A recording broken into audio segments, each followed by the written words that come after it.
Okay, so let's have a look at working our adjustment 5 for Nora 2010 paper. So it said goods with a retail selling price of 8,400 were returned to supplier. The selling price was cost plus 20%. So it's telling us this is 120% is 8,400.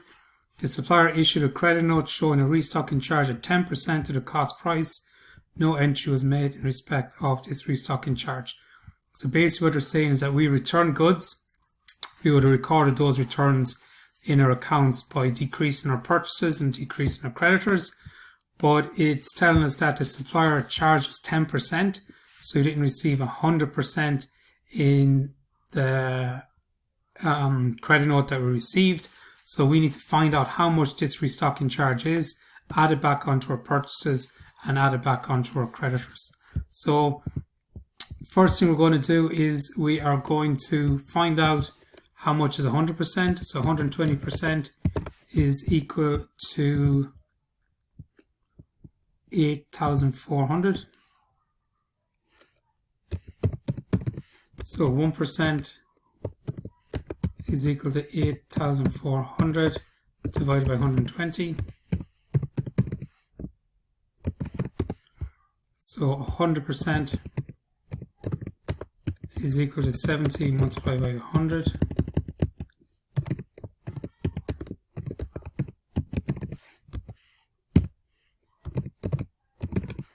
So 7,000 is how much the goods were. So it's 10% of the cost. So it says that 10%, so restocking charge at 10% of the cost price. So we have to find out what is 10% of the cost price. So 70,000 is our cost price. We're going to find 10% of that, and that's going to be the restocking charge.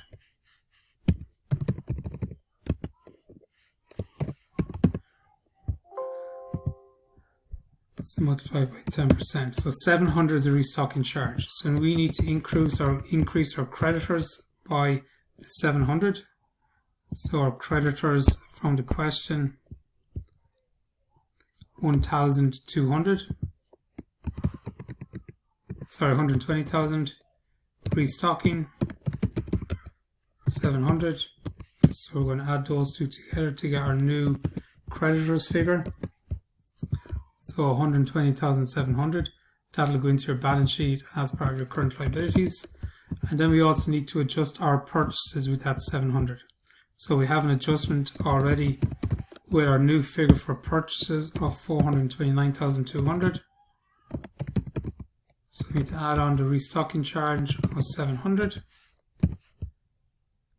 And that'll give us our new purchases figure. And that's going to go into your profit and loss as part of your trading. Every time you get the restocking charge, you're going to find your cost. On your cost, then you're going to find out the percentage for the restocking charge as per the question. And then you're going to adjust your purchases and adjust your creditors as well.